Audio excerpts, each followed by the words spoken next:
Welcome to the analysis of mains paper GS2. Today we will be dealing with the governance part.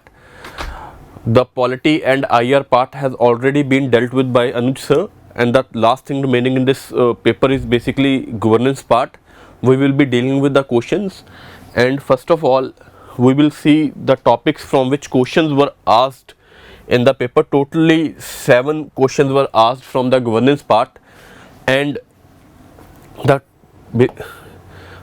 questions that were asked from topics were basically belonging to local body system, okay, government schemes. You must have seen the paper like PM Gati Shakti Yojana is there, okay, then managing inflation and unemployment with respect to welfare schemes, that was asked. Then direct benefit transfer was asked, its limitations were asked, okay, and then donor agencies. You must have seen the question with respect to community participation, okay, then right to education act was asked, and the last one was with respect to persons with disability act 2016. okay, the questions, basically the topics from which questions were asked, they were basically related with the your current affairs. All these things were in very much in news. If you had read them properly, you would have been able to answer all the questions that were asked. We will be dealing with our first question, that is, to what extent in your opinion has the decentralization of power in India changed the governance landscape at the grassroots? It is a 10-mark question. Obviously you would have to answer in 150 words. So first we will be saying what is the demand of the question. What was the basic demands? See, first thing is they have asked your opinion regarding what? Regarding the decentralization of power, okay, in what context? At the governance landscape at the grassroots level. These were the basic contexts within which you had to answer the question. So decentralization of power means 73rd and 74th amendment, okay. You must have read in your polity classes regarding the decentralization of power, whether these amendments with respect to PRIs or ULBs, that is urban local bodies, had changed the landscape, had changed the ground reality, whether it has been really able to empower the people at the local level or not. So this was the thing that you had to ask, to what extent. Obviously, to what? It is not an absolute thing that they have asked. They have not specifically asked you the achievements or the limitations. So you had to answer basically the positives as well as the negatives. So this was the demand of the question that you had to answer, that see, up to this extent they have been successful, and because of so and so reasons they have not been able to fully change the grassroots level. These were the two things that needed to be answered. That was with respect to directive, to what extent, negatives and positives. And the basically second thing was decentralization of power. What is decentralization of power? That is 73rd and 74th amendment act. So what will be your introduction with respect to this question? That is, you would define basically what is decentralization of power. What do you mean by decentralization of power? You would basically 10-mark question is there, 15 to 20 words at max, okay. You will highlight that basically through 73rd and 74th constitutional amendment act, decentralization of power was done basically when these bodies were institutionalized, okay.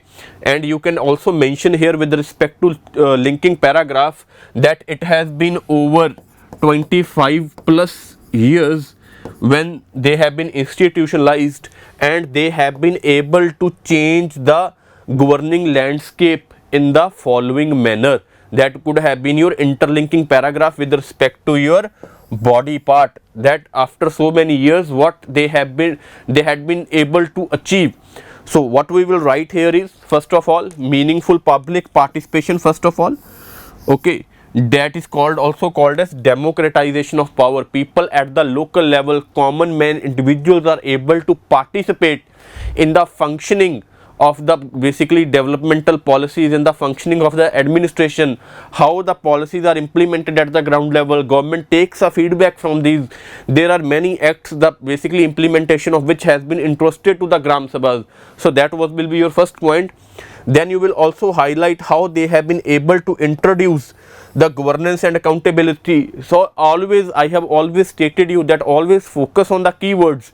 See, demand of the question is decentralization of power, okay, but they have specifically asked you here, the keyword is basically governance, okay, governance landscape. So you must have studied within your classes what is governance, what is good governance, what are the basic contours of governance. So we will be answering our question within the demand of this keyword also. So transparency and accountability, how? That is basically social audit, for example, with respect to Manrega, that is done by the Gram Sabhas. Then you can highlight how democratic processes are and institutions, they are strengthened. How? Through new leadership. Okay, people at the local level, they have been able to change the leadership power mechanism that was earlier there. The low class people, low caste people, minorities, they were not allowed in the traditional India, or because of the caste system they were not allowed to hold or exercise power. So that has changed.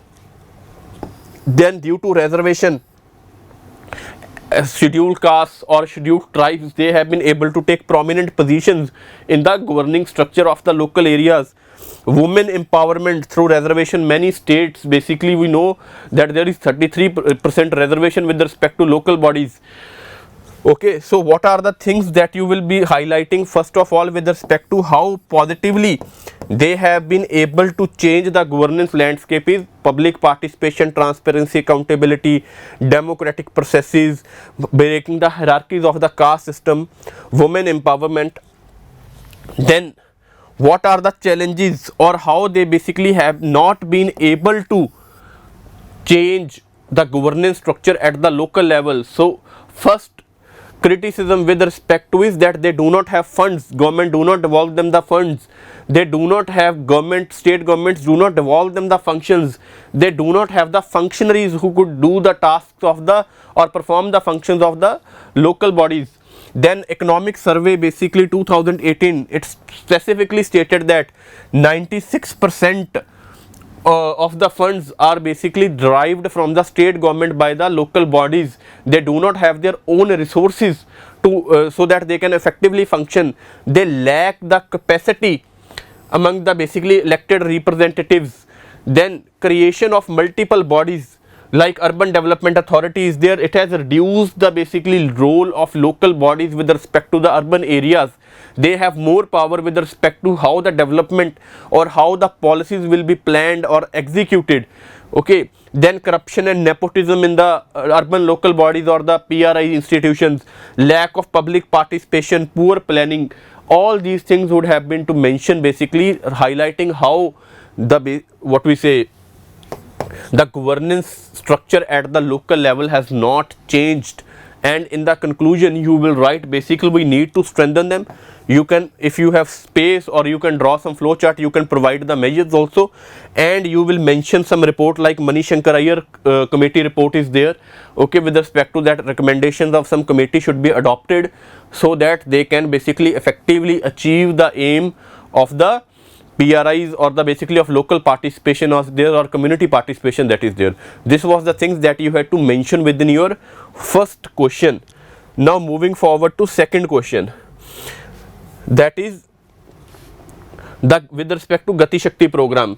That is, first of all, this is a keyword that has been given to us, that Gati Shakti Yojana needs a meticulous coordination between government and the private sector to achieve the goal of connectivity. We had to discuss it again, 150 words, 10 marker question. So first of all, what is a keyword that is given to us here?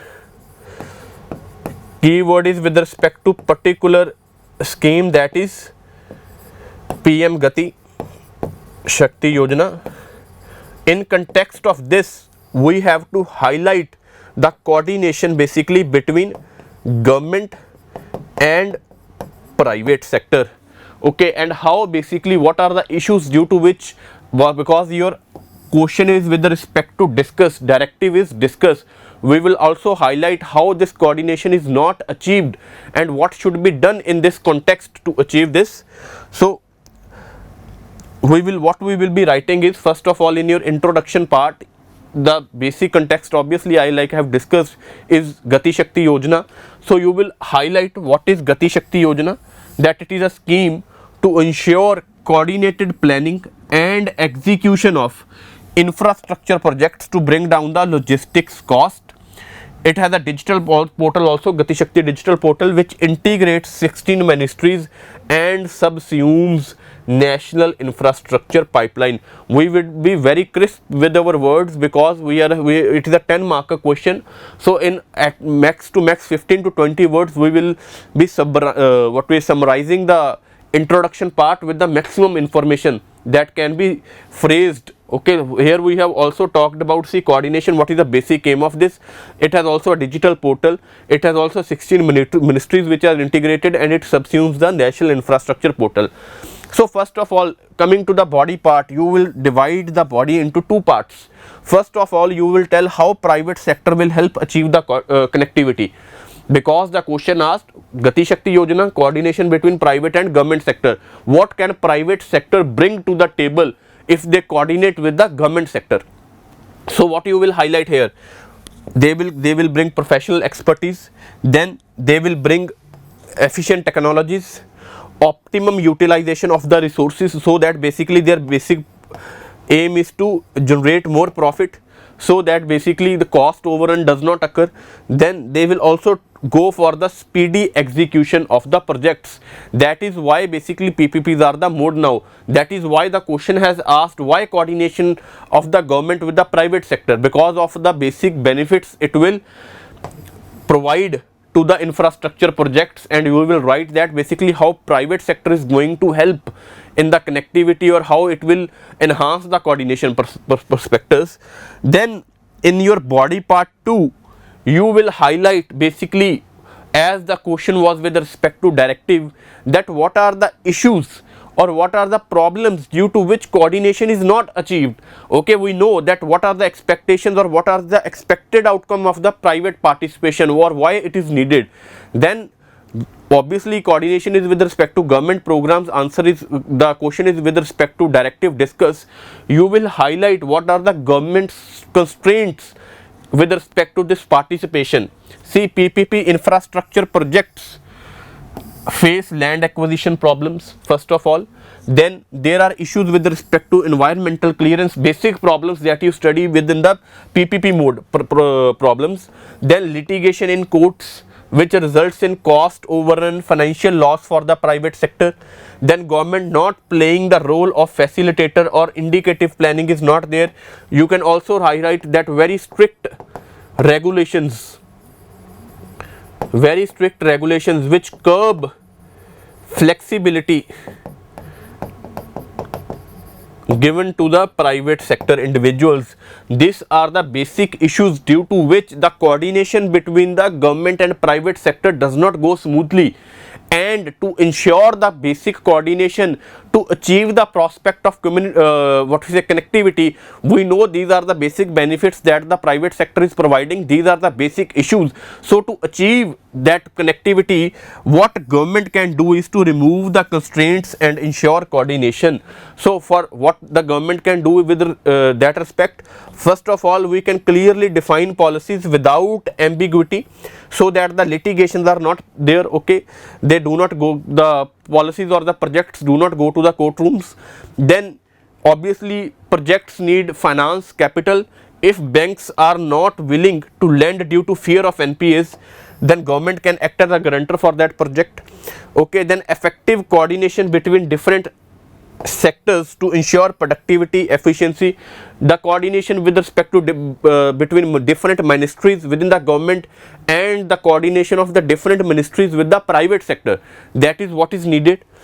Then you will highlight that first of all, so that the basically profits private sector does not go for loss, feasibility studies can be done to find out what PPP model should be followed so that they can earn remuneration as well as it benefits government. Both the sides can benefit, so that if the loss will be occurred or the private sector is facing cost overruns or delays in the projects, what will happen is that it will produce a chilling effect on the other, what we say, private sector bodies. They will not be willing to participate in the PPP mode project. So before going for the actual run, we can go for the feasibility study so that it benefits the government also and it benefits the private sector also. And at last you can mention that government can act as a facilitator.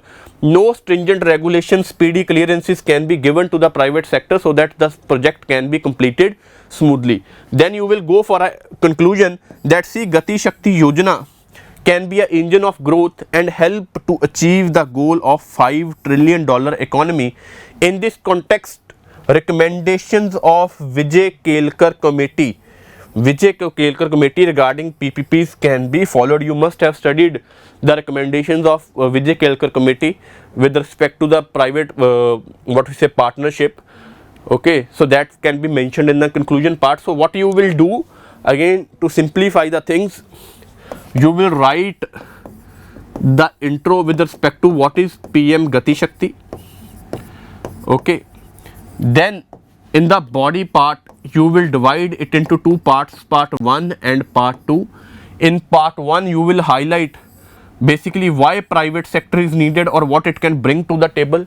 Then in part 2 you will highlight that why basically coordination is highlighted. The question specifically asks you that if you want to achieve success of the Gati Shakti Yojana, you need a coordination of a government and private sector.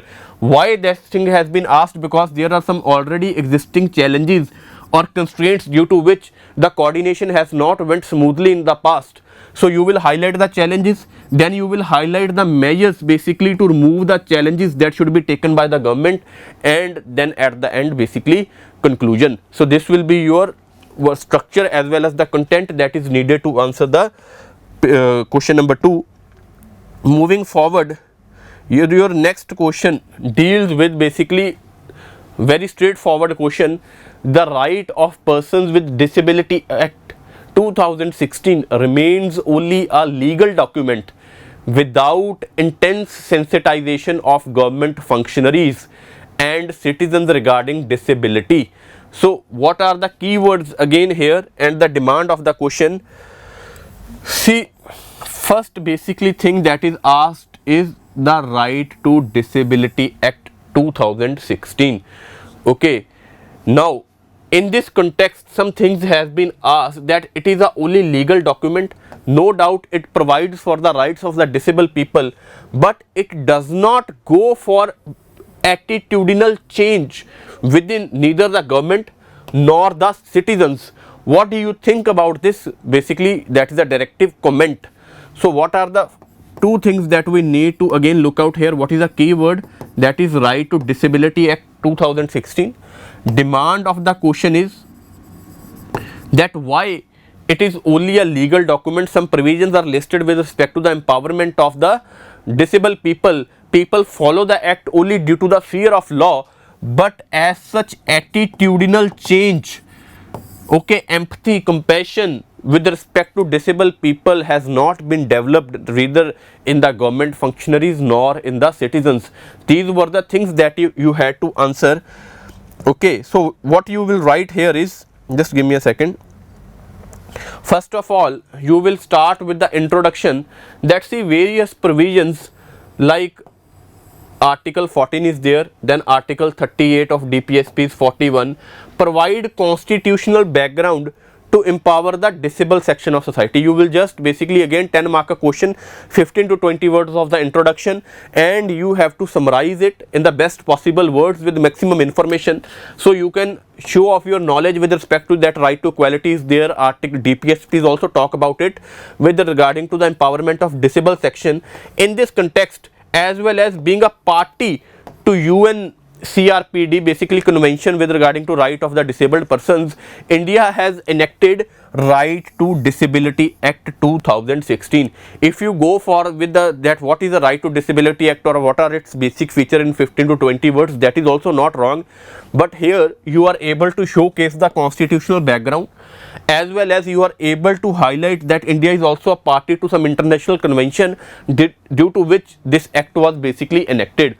So first of all, in body part 1, you will highlight basically how the act has been not able to sensitize the government functionaries. You can go for the lines of the Supreme Court as well. It has stated that Supreme Court that government is not sensitized towards the persons with a disability act. You can also highlight the examples that few years back a visually impaired person was not able to get his appointment even after clearing the UPSC, and he had to go to the court. Then after basically the intervention of the Prime Minister of India, he was able to get selected. Such is the basically insensitivity of the government towards the disabled people, that even after going for a merit, even after clearing the exams, their position is not being considered by the government. So that can be highlighted. Then you can highlight basically why there is less budgetary allocation. For example, it is not even 1% of the GDP. Then you can highlight, for example, recent case that was there of COVID-19 to okay, no specific provisions or policies were introduced for the disabled people. Then disabled people have no access to public infra. There is harassment to avail the welfare services. They had to roam from basically pillar to post to avail the schemes that are initiated by the government, to get the certificates of a disabled individual, to get their basic pension benefits. Okay, even if going in the what we say public institutions, public offices, there is no infrastructure which can take care of the disabled people. As such, ramps are not there, or basically separate lifts are not there in the buildings. So that can all be highlighted. Then you will move on to the body part 2, that how basically there is insensitivity on the part of citizens. Earlier first body part was with respect to the government, then second will be with respect to the citizens. Here you will highlight that there are some stereotypes that are prevalent against the disabled. For example, disabled are called basically various slur names in the society. You can highlight that example. Then you can talk about that there is poor socialization in schools. Children are not sensitized about the disabled. In fact, you can highlight the example that they are bullied in schools. That is a basic problem. Then you can highlight that there is social stigma present in society with respect to disabled, that for example it may be due to the physical problems or due to the mental health leading to the discrimination.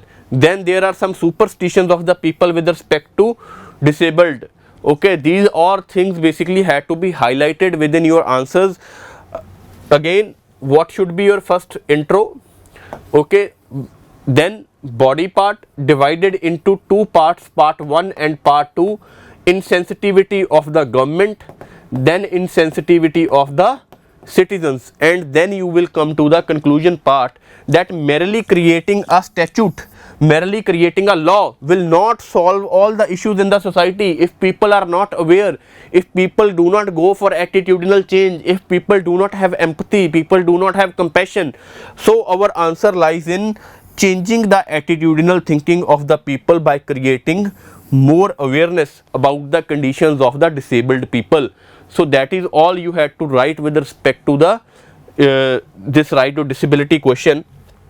Moving forward, your next question is with respect to reforming the government delivery system through the direct benefit transfer scheme is a progressive step, but it has limitations to comment. Again, a 10-marker question, 150 words. So what are the basic keywords here? Again, first keyword is with respect to direct benefit transfer, and it states that basically, so we will write here what are your keywords. Keywords is DBT schemes. And what is the demand of the question? Demand asks her that it is a progressive step, okay, but it is not without its limitations. You had to basically comment on these things, and your directive is comment. I have in my previous video also I have told you that always look out for the three things in the question. First, what are the keywords, then what are the basic what we say demand of the question, and last one is basically look out for the directive. Then only you will be able to highlight or basically perfectly answer your question. So what you will write about here is, first of all, you will start your introduction with respect to DBT program. That see, in order to improve the efficiency as well as productivity as well as targeted delivery of various schemes, obviously because it has stated that government delivery system is there.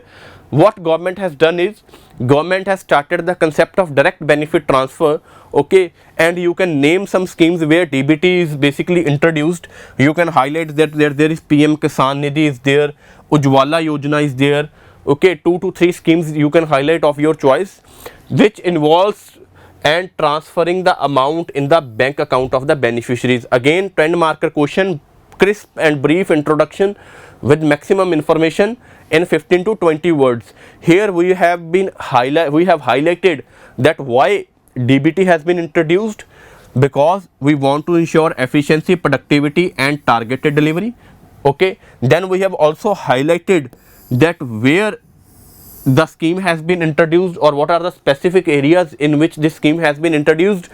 And third, we have also highlighted what is DBT, which involves transferring the amount in the bank account of the beneficiary. So this type of introduction should be done. Then you will highlight the first body part, that is basically the progressive step. And question talks about that through the direct benefit transfer scheme has been a progressive step. This is your body part 1. Then this limitation part is your body part 2. First you will highlight how it has been a progressive step. You will highlight that Jam Trinity is there, Jandan Aadhaar Mobile, that it has excluded ghost beneficiaries, it has been able to do the targeted delivery. Then you can go for that what DBT has been able to do, it has been able to check the leakage of the funds at the various levels, because now the amount is going directly into the account of the beneficiaries. Then you can highlight that various intermediaries that were earlier present to avail the benefits, okay, that have now been excluded. Further, now as the amount is directly transferred, it involves a speedy delivery. The individuals do not have to face the harassment at the hand of public functionaries. You can highlight that. Then you will come to body part 2, where you will highlight that why it has not been without limitations. Here you will highlight that no doubt direct benefit transfer is a great concept, but what are the basic issues that are plaguing it? Okay, it involves non-judicious use of money. For example, people may not use it to avail the basic benefits, but may use it to do to purchase alcohol, for gambling, for drug purposes, okay. Then no doubt we have introduced, but migrant workers are not basically included to avail this benefit. Then you can go for some specific example that where it has failed, like PM Kisan is there, okay, it is not available to landless farmers, it is beneficial only to the landlords, that you can highlight. Then you can highlight that there is a problem of digital illiteracy, that people have to still get the help from intermediaries. For example, if one does not know how to operate one's account or how to basically receive the cash from an ATM, they had to ask some help, and that individual in return of performing that help basically asks some for money or for any kind of benefit. Then DBT, it is a revenue expenditure. You must have studied with your economy classes what is capital and revenue expenditure. It is a revenue expenditure for the government, and which increases the revenue deficit as no assets are created. So it is a problem for government also. Further, it leads to the populism at the government level. Vote bank politics, basically various governments try to go for this kind of mechanism so that they can get votes. Then it promotes a culture of dependency also, that poorer people, they may become welfare dependent, that government is crediting the amount into our specific accounts, and for that amount we need not do any work, okay, we can basically ensure our survival, then it does not benefit everyone. Basically sexual minorities are not included, prostitutes have been left out. So these are all the limitations that are there with respect to the DBT program which plague its effective implementation. You will highlight them, and at the end you will write a conclusion that see, DBT has been a progressive step to improve the service delivery, but its limitations should be dealt with to achieve the desired benefits. What are the desired benefits? Like we have written in our introduction only, that efficiency is there, productivity is there, okay, targeted delivery is there. All that kind of benefits can only be reached if the limitations are being dealt with. So this was what you had to write within your DBT question. Moving to the next question, the question asks that besides the welfare schemes, India needs deft management of inflation and unemployment to serve the poor and vulnerable section or the unprivileged section of society. Discuss 15 marker question, 250 words. Okay, so what are the keywords that are here? First of all, keywords are the welfare schemes. Second keyword is inflation. Third keyword is with respect to unemployment, to serve the unprivileged section. Now these are the keywords. What is the demand of the question? What is the demand of the question? Question asks you that no doubt welfare schemes have been introduced for the empowerment of the vulnerable section, but what we really need in the long term is inflation and unemployment should be dealt with. Government cannot forever continue to extend the welfare schemes, but in its contrast we need to ensure some basic permanent indicators so that basically the permanent cure to the problem of poor and unprivileged section can be dealt with, and that are the basic questions with respect to the deft management of inflation and unemployment to serve the poor and unprivileged section of society. And obviously the third thing is with respect to directive, it is discuss. So what you will be writing in this question? First of all, you will make your introduction that see, in order to fulfill socio-economic justice, okay, mentioned in the constitution, as well as public welfare is also a goal of DPSPs, as well as to achieve the goal of DPSPs, government has launched various welfare schemes for the poor and marginalized. You can name 2 to 3 schemes. Manrega is there, Deen Dayal Antyodaya Yojana is there, PM Kisan is there, Garib Kalyan Yojana is there. That see, this tackles our first part also of the question, that to go for socio-economic justice, to empower the poor and unprivileged section of society, government has introduced various schemes over the period of time. Then you will come to your body part, that no doubt welfare schemes provide immediate solutions, okay, short-term solutions. If somebody is basically going through the process of hunger, malnutrition, or any other kind of n number of schemes are there, self-employment related schemes are there.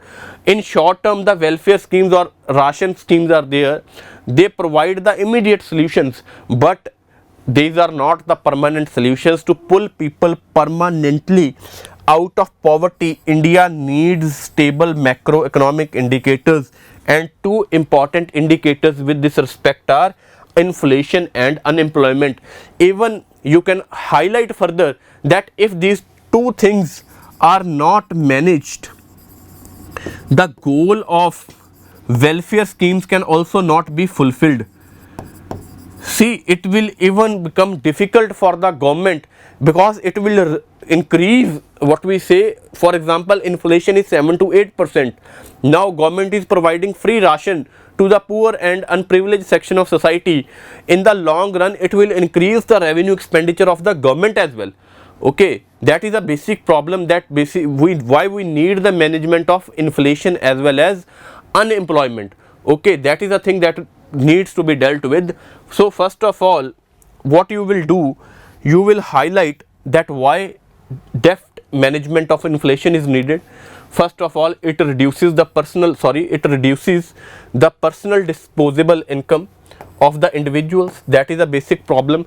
You can also go for examples. For example, that if somebody is a daily wage earner, he is earning 300 rupees a day. So what is the basic problem here?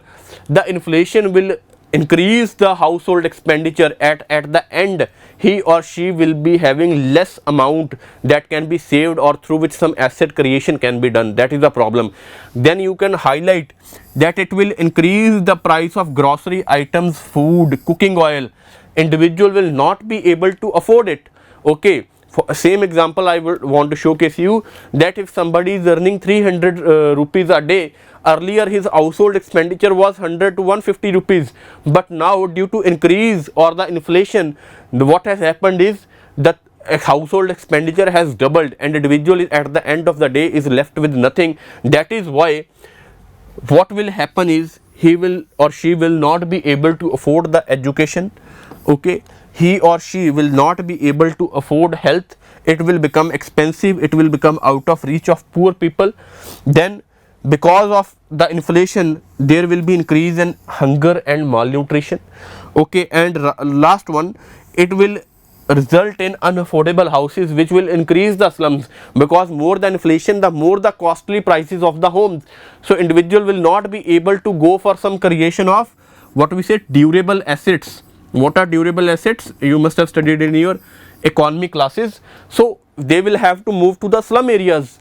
So that is a basic problem with respect to the management of inflation. Then you will highlight that why we need to cater to the problem of unemployment as well. First of all, demographic dividend is there. You can go for the value addition facts and figures also here, that see in India average age is 28 or 29. You can also highlight that this percent of people belong to the working population. Okay, so if these number of people are not employed, they are not given the opportunity to earn, it can turn into a demographic liability. Okay, when these individuals will not be able to learn, what will happen? Okay, the individuals basically they will be what we say, they will not be able to ensure the livelihood. They will divert away from being a good citizen of the society, which can lead to increase in terrorism problems. For example, internal security you must have dealt with. You can also highlight the examples of Naxalism and Maoism.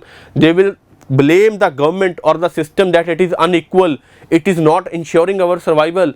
You can also have law and order problems with respect to theft, formation of gangs. Okay, if individuals are not employed, it will can give rise to the problems of drugs or alcoholism, and most important, what it will lead to the problem of brain drain, out of country migration. Our country needs people who can perform skilled as well as semi-skilled as well as manual labor jobs. Every individual is important for the functioning of industry. When these individuals will not be present, basically it will become very difficult for the industries to function.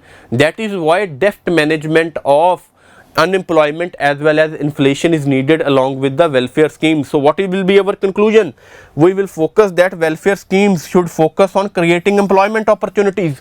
Okay, like day and livelihood rural mission is there, or Manrega is there. Okay, and opportunities.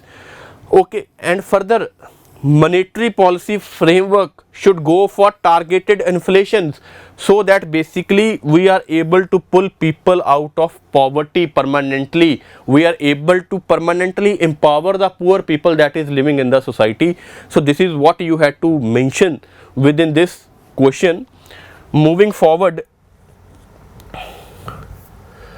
next question is with respect to, do you agree with the view that increasing dependence on the donor agencies for development reduces the importance of community participation in development process? Justify your answer. So here again we will look out for keywords. What are the keywords here? First of all is the donor agencies.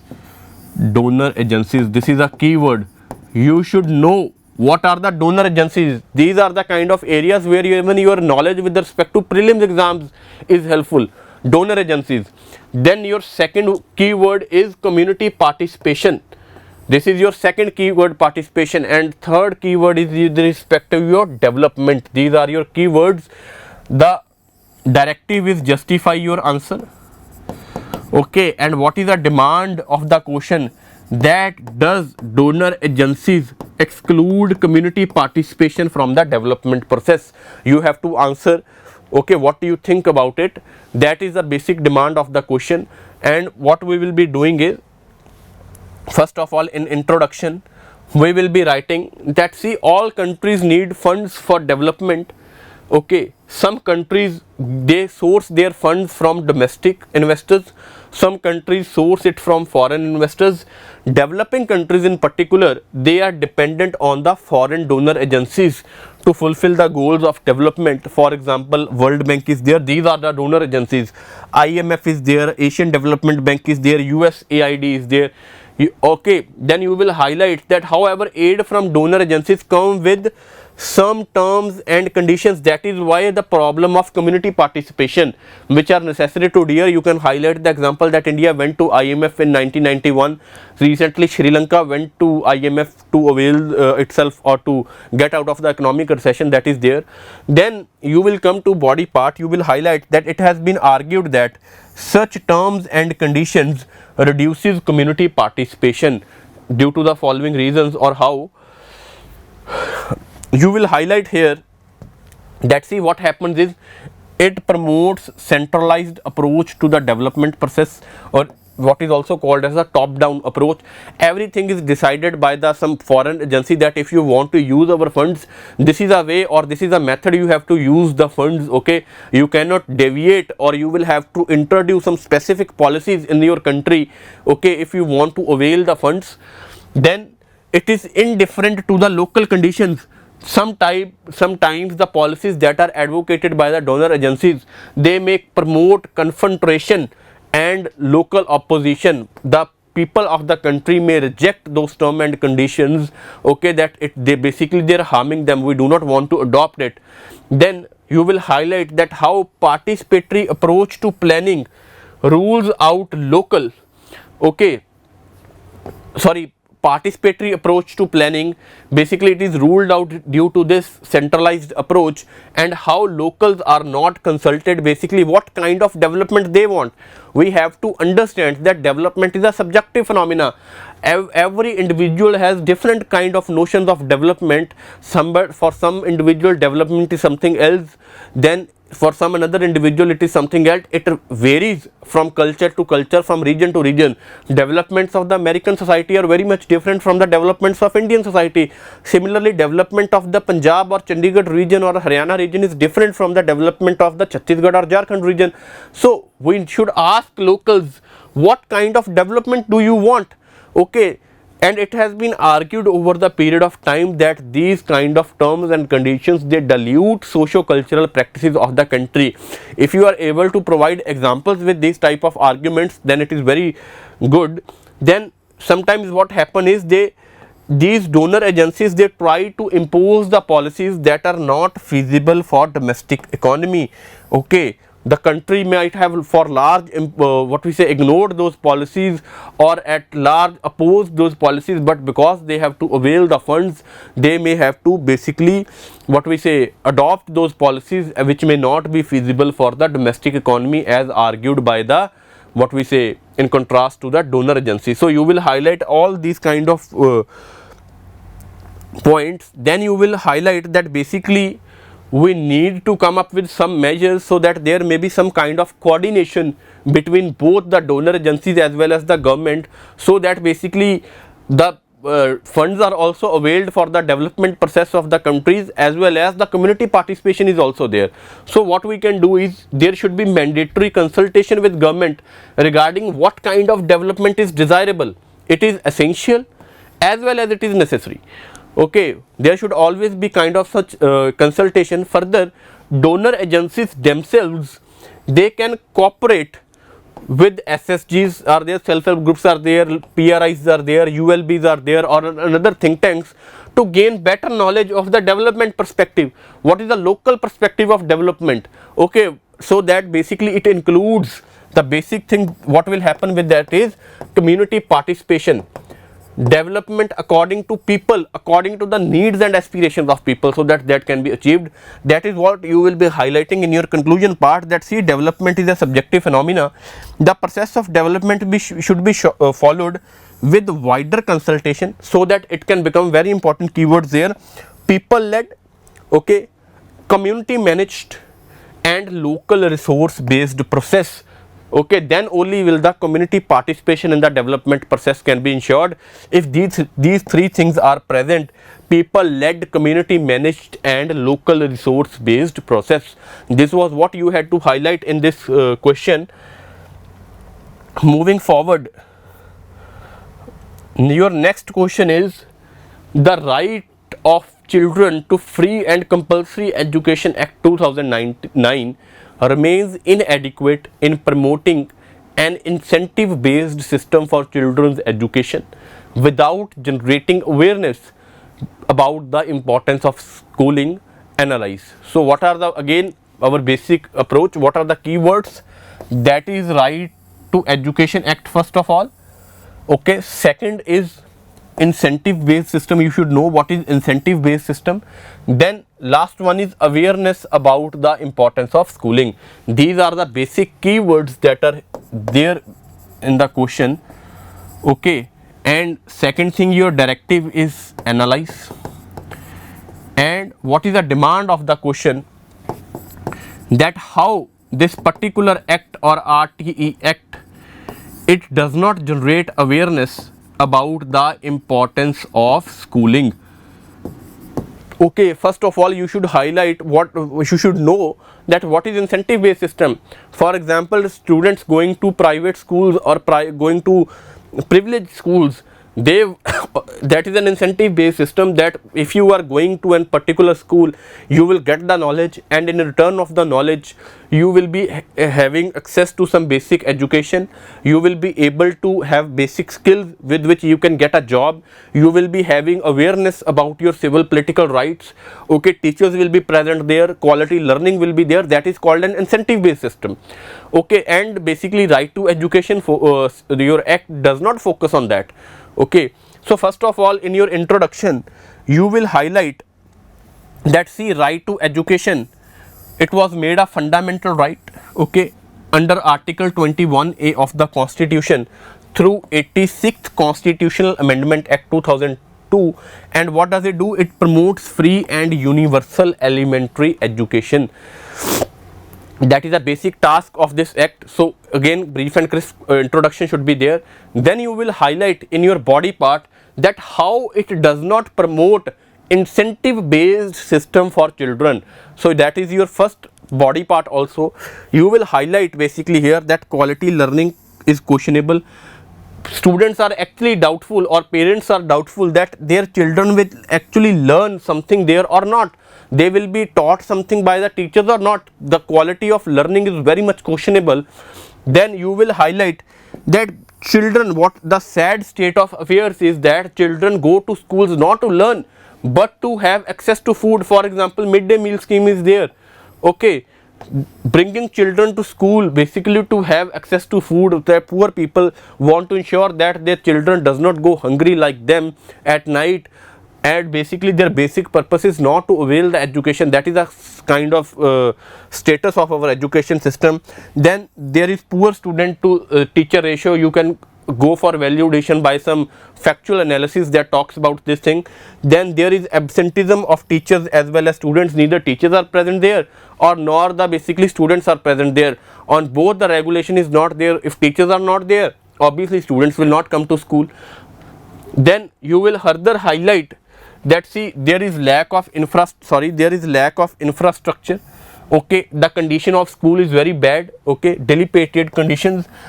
Some schools do not have drinking water facilities, some do not have separate toilets, basically which hinders the participation of girl child. Benches are not there in schools, blackboards are not there. Some schools have everything but electricity is not there. So these are the basic issues due to which the right to education act does not focus upon. So instead, what should it focus on? If it wants to really improve the education system, it should focus on importance of schooling. What does importance of schooling entail? This is your body part 2, this will you write in next paragraph, you will highlight that it should focus on imparting quality education. It should focus on imparting knowledge that they can become active as well as good citizens of society. They can have awareness regarding to what are their social, political rights, human rights, fundamental rights. They should have able to access some livelihood skills through which they can get some income opportunities. Okay, the system should not focus on rote learning culture, instead with conceptual knowledge. Then it should, most important thing is human capital, human development index. Recently report was also highlighted there, and you should read it, basically how it interlinks with this issue that see, they are today they are children, tomorrow they are going to be the future of the country, they are going to be the participants of this country, and it is necessary that we should improve the human capital. The basic human development indicators, they should be developed so that they can contribute to the society, to the economy, to the political system effectively. So these are the things that should be highlighted here, that what does you mean by importance of schooling.